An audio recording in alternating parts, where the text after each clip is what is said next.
여러분, 제가 한 주보를 어제 보았습니다.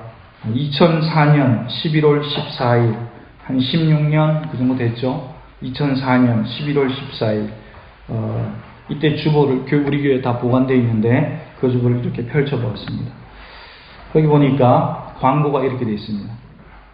2004년 11월 14일 표 생명을 구하는 교회, 김문봉 원로 목사님께서 이제 담임 목사님으로 계실 텐데, 오늘 밤 예배는 여전도의 헌신 예배로 드립니다. 설교는 좋다는 은혜교회 조경희 전도사님께서 하십니다. 두 번째 광고, 11월 17일 화요일은 수능시험이 있습니다. 전성준을 위해 기도해 주시기 바랍니다. 이분이 누군지 혹시 아세요? 우리 권사님? 방앗간집. 그러세요. 네. 기억이 새롭죠, 여러분. 세 번째 광고는 11월 21일은 추수감사 주일입니다. 이렇게 광고가 3개가 났습니다.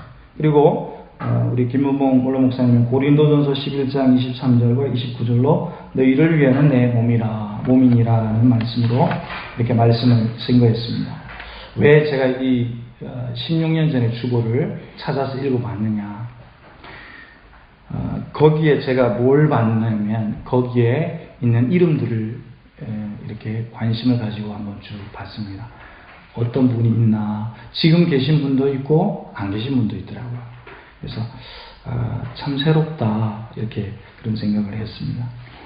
오늘 로마서 16장은 이제 로마서가 끝나는 오늘인데, 로마서 16장은 이름들이 많이 기록되어 있습니다. 20여 명의 사람들이 기록되어 있습니다. 우리는 잘 몰라요. 그런데 이름들이 기록되어 있습니다. 성경에는 이름들이 나오는 족보들이 있는 창세기부터 있죠. 창세기 4장에도 있고 5장에도 있고 족보들이 쭉 나옵니다.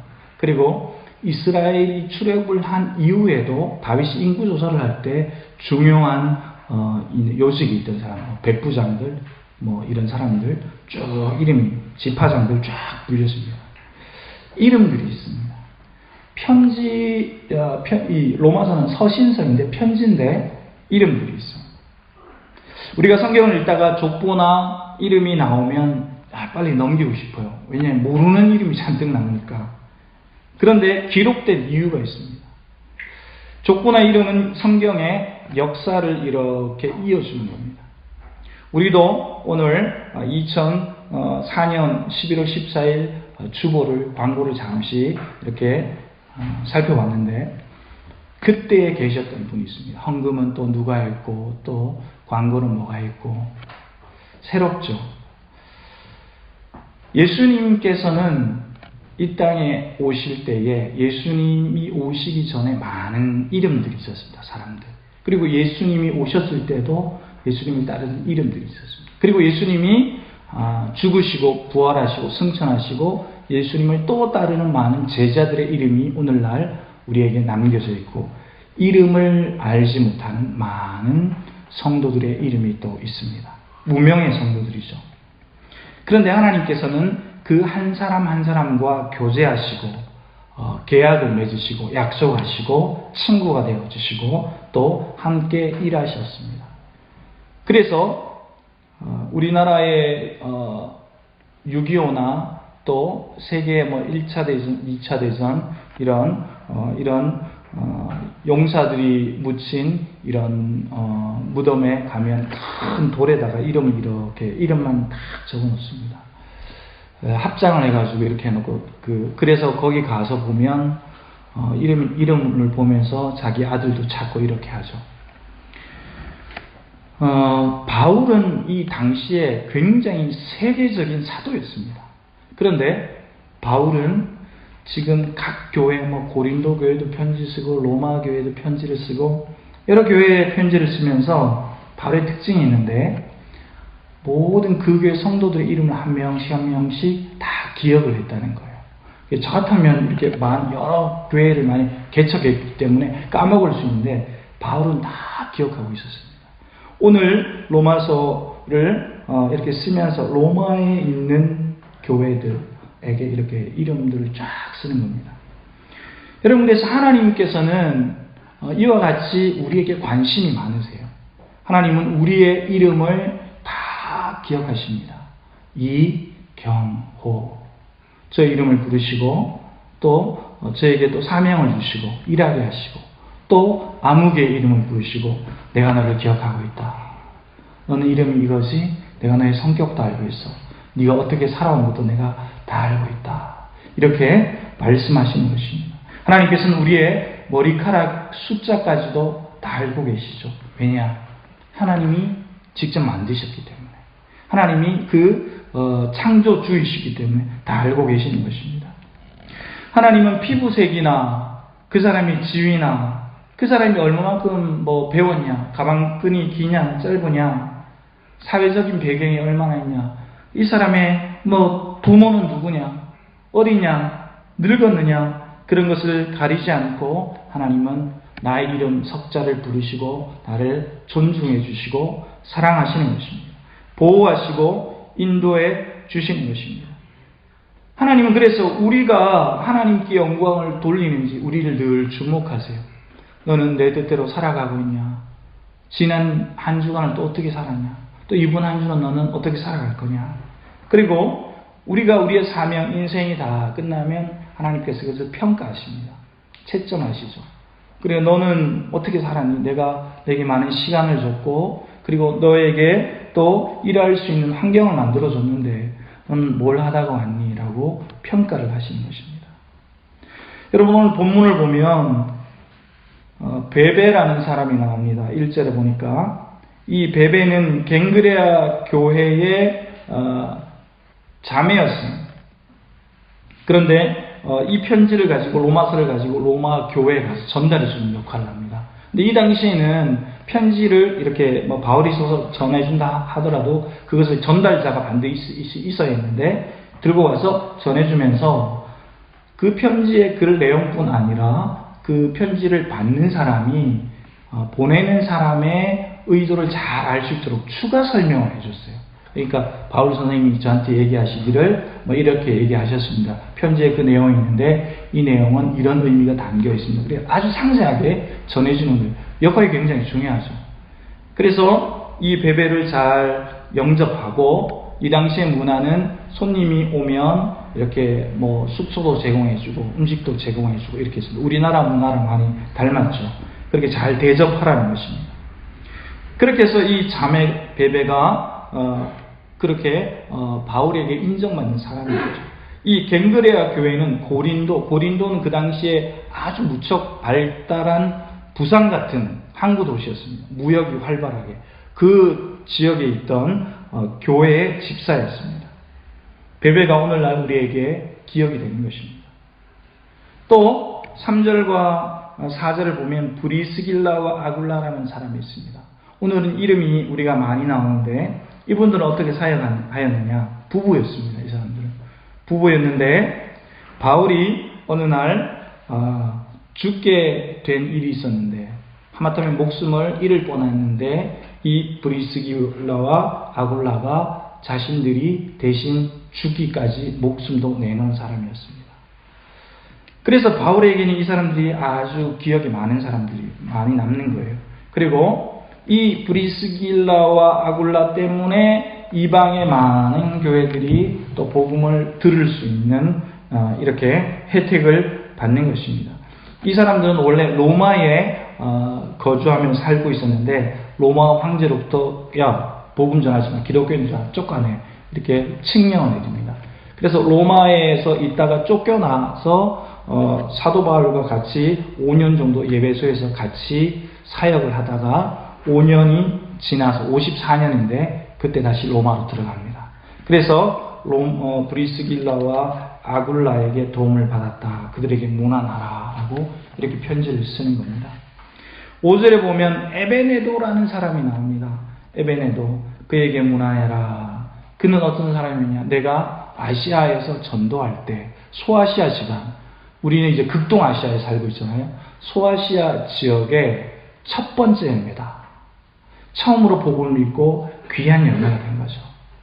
이 사람의 집에 가정교회에서도 교회가 시작된 겁니다. 그리고 또 7절에 보니까 안드로니고와 유니아라는 또 사람이 나옵니다. 이 사람도 부부였는데 이 사람은 바울과 함께 감옥에 갇히기로 했던 사람입니다. 그런데 바울은 나보다 먼저 그리스도인이 되었어 라고 고백합니다. 그리고 감옥에 같이 수감되었고 사도들 중에 뛰어난 자들이다. 진짜 사도가 아니라 한 교회의 파송을 받은 사역자로서 쓰임을 많이 받았다는 것입니다. 사도 바울은 로마에 편지를 보내면서 자신과 함께 사역했던 사람들이 한 명씩 일일이 다 부릅니다. 굉장히 의미가 있습니다. 그리고 8절과 9절에 보니까 암블리아, 우르바노, 험에, 빌롤로고, 율리아라는 사람이 나옵니다. 8절과 9절을 우리가 한번 읽어볼까요? 8절과 9절 시작.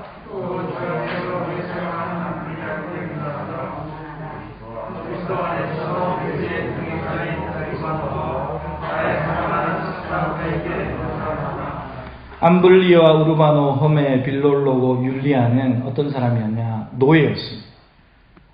그 당시에 우리가 로마에 관련된 영화를 보면 로마는 뭐 짐승 취급받았죠. 그냥 재산이죠. 죽이면 그냥 끝나는 거죠. 주인의 뭐 내가 내 말 안 들어 죽였다 그러면 끝나는 겁니다. 뭐 태워서 끝나는 겁니다. 그런데 당시에 교회가 이 노예들을 데려와서 함께 먹이기도 하고 예수를 같이 믿었던 것입니다. 이 나의 사랑하는 스다구라는 사람도 있죠. 그래서 이 로마의 노예는 인정받지 못했고 소유물이었고 그냥 죽여도 상관없는 존재였고 끝없는 노동과 학대를 당하는 사람들이었죠. 그러나 교회가 받아들이고 치료하고 그들과 함께 했던 것입니다. 형제라고 불렀던 것입니다. 자매라고 불렀던 것입니다. 여러분 11절에 보면 11절을 우리가 다 같이 한번 읽어보겠습니다. 11절 시작.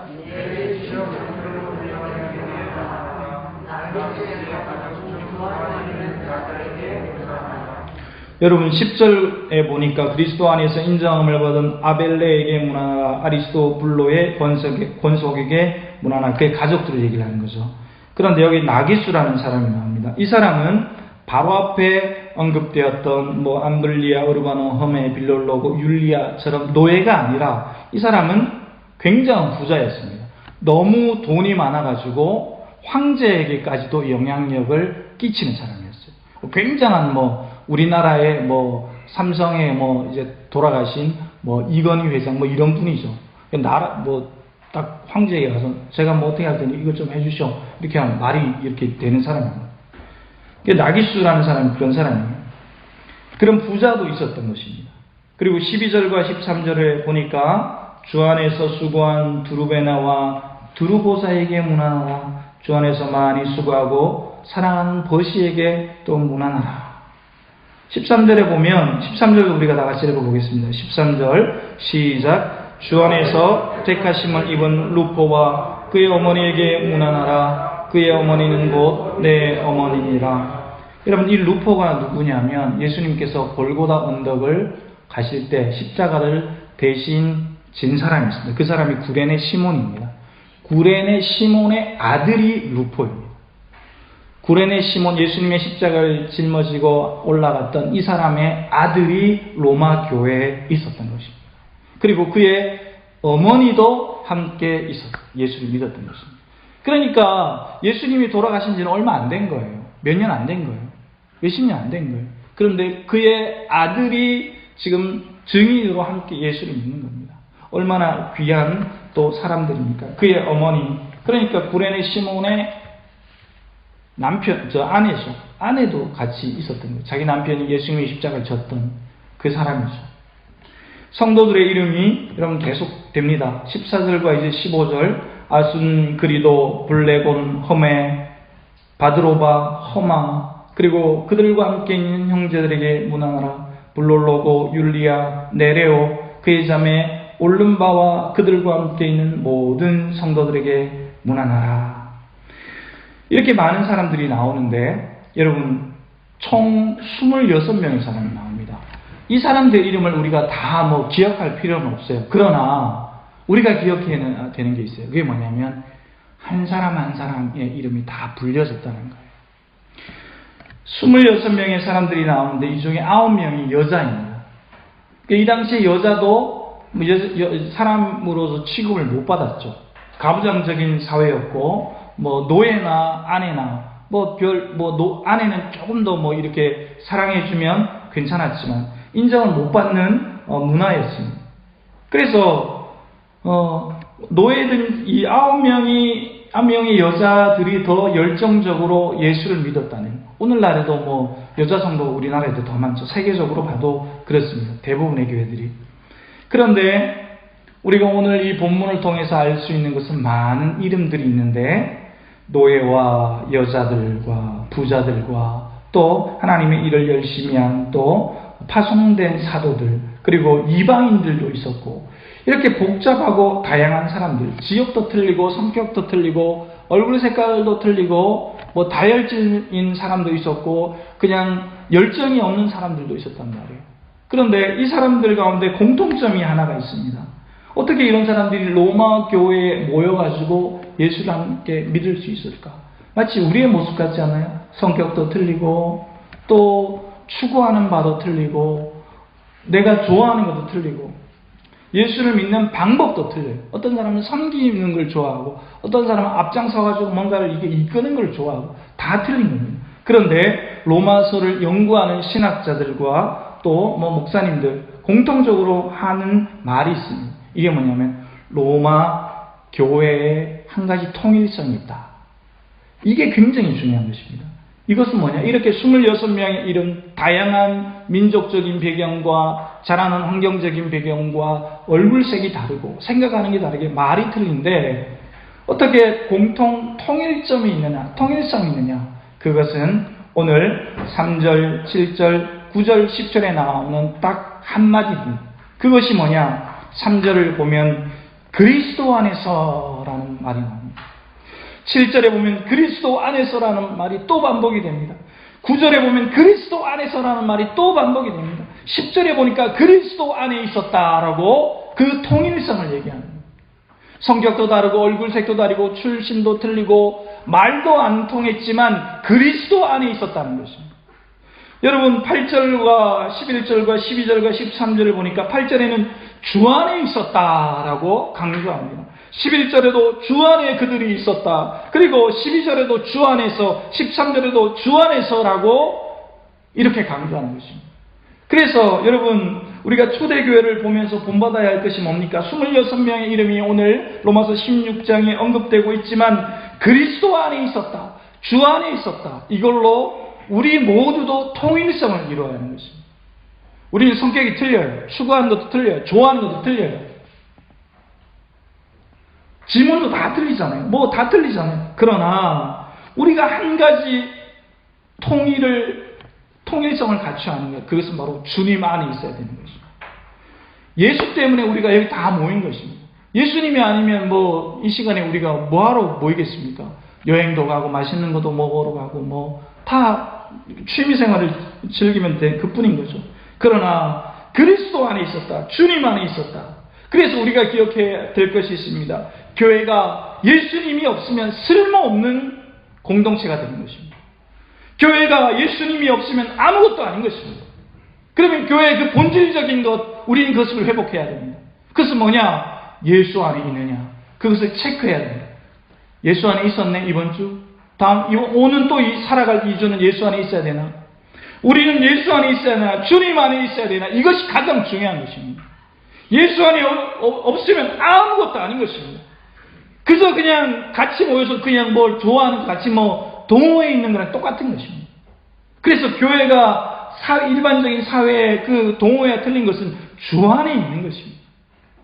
여러분, 주님 안에 늘 있으시기를 예수님의 이름으로 축복합니다. 그리스도 안에 있으시기를 예수님의 이름으로 축복합니다. 여러분, 예수님 때문에 사람들 간의 벽이 허물어지기 시작합니다. 예수님 때문에 사람들 간에 이 꽉 막혔던 마음의 벽이 허물어지는 겁니다. 내가 예수 때문에 당신과 함께 하겠어. 내가 예수 때문에 당신을 내가 섬겨주겠어. 이렇게 돼야 되는 거죠. 예수 때문에 주님 안에서, 그리스도 안에서 이것이 없으면 그냥 헛된 성도가 되는 것입니다. 여러분, 시대가 많이 변했잖아요. 요즘 성도들이 고생하는 거 좋아합니까? 싫어해요. 그러나 본질을 잃어버린 거예요, 이거는. 예수님 안에 있는 거 좋아합니까? 아니죠. 사람들의 머리가 얼마나 아주 빨리빨리 돌아갑니까? 교회가 욕먹을 때는 싹 피합니다. 그리고 교회가 또 칭찬받는다, 박수 받는다, 그러면 교회 안에 싹 들어옵니다. 여러분, 나 자신이 그리스도 안에 있느냐, 주님 안에 있느냐, 이것을 늘 점검하시는 여러분들 되시기를 예수님의 이름으로 축복합니다. 그래서 교회가 잘 되려면 예수님 때문에 교회가 잘 되는 것입니다. 교회가 성장하려면 예수 그리스도 안에 있는 사람들이 많아야 하는 거예요. 나는 그냥 있으니까 하나님께서 좋은 사람들, 예수 잘 믿는 사람 보내주셔서 가당치가 않은 말이에요. 내가 먼저 예수 안에 늘 있어야 있고 예수님의 중독된 사람이 되어야 되는 것입니다. 내가 어려워도 힘듦이 있어도 내 믿음이 날마다 더 깊어지고 더 성장해야 하는 것입니다. 멈춰 있으면 안 되는 것입니다. 그래서 교회 안에, 예수 안에 있는 사람, 주님 안에 있는 순전한 충성하는 사람들이 있어야 그 교회가 영적인 영향력을 발휘하는 것입니다. 교회가 어느 지역에 있는데 있으나 마나하고 그냥 교회가 욕먹고 교회가 대사회적인 아무런 영향력이 없으면 주님이 얼마나 슬퍼하십니까? 교회가 교회의 일을 해야 되는 겁니다. 교회가 되어야 되는 것입니다. 예수님 안에서 우리 교회가 하나 되기를 예수님의 이름으로 간절히 축복합니다. 여러분, 어제 우리가 모여가지고 김장을 했습니다. 김장을 했는데 너무 재미있게 했습니다. 김장을 하고 장로님이 가장 많이 뛰어다니셨습니다. 가장 편한 것을 찾다가 가장 많이 일을 하셨습니다. 재미있게 일을 했습니다. 즐겁게. 배추를 이렇게 양념을 하면서 또 이영래 집사님 또 밭에 가서 배추도 같이 뜯고 식사도 같이 하고 그렇게 했습니다. 그래서 올해는 배추가 풍년입니다. 우리가 같이 참 감사하는 시간을 또 배추를 나누고 김치를 나누면서 즐거워했으면 좋겠습니다. 여러분, 초대 로마 교회 이름들처럼 우리 교회 성도들의 이름을 한번 불러보고 오늘 말씀을 마치고자 합니다. 제가 불러보겠습니다. 존칭은 생략하겠습니다. 너무 기니까. 그럼 김문봉, 이수자, 이순자, 김현수, 김성구, 박춘혜, 이경자, 최은규, 이영래, 신원철, 김창희, 김문수, 김윤호, 박흠모, 지동료, 김광자, 박금녀, 김경훈, 이명화, 권춘희, 김금선, 조재분, 김진만, 이주영, 이금수, 허정수, 김은총, 김색빛, 김승철, 김경훈, 진용주, 김선주, 최은숙, 서상길, 이경호, 기경호, 이평안, 이온유, 이영광, 뱃속의 아기 한 명 이었습니다. 오늘 16절에 안 부르신 분들이 있습니다. 우리 박혜련 우리 성도님 죄송합니다. 박혜련 성도님 보너스로 추가. 16절의 말씀이 이렇게 말씀입니다. 여러분, 너희가 거룩하게 입맞춤으로 서로 문안하라. 그리스도의 모든 교회가 다 너희에게 문안하느니라. 여러분, 이런 찬양이 있어요. 주님이 기억하시면 족하리. 천사도 흠모하는 그 이름. 천국에서 해같이 빛나리. 우리가 주님을 따를 때에 외로울 때도 있잖아요. 좀 혼자 지칠 때도 있잖아요. 그러나 기억해야 됩니다. 주님이 내 이름을 기억한다. 내 이름 석자. 그래서 여러분들이 지구력 있게 꾸준하게 신실하게 이번 한 주에도 승리하시기를 예수님의 이름으로 축복합니다.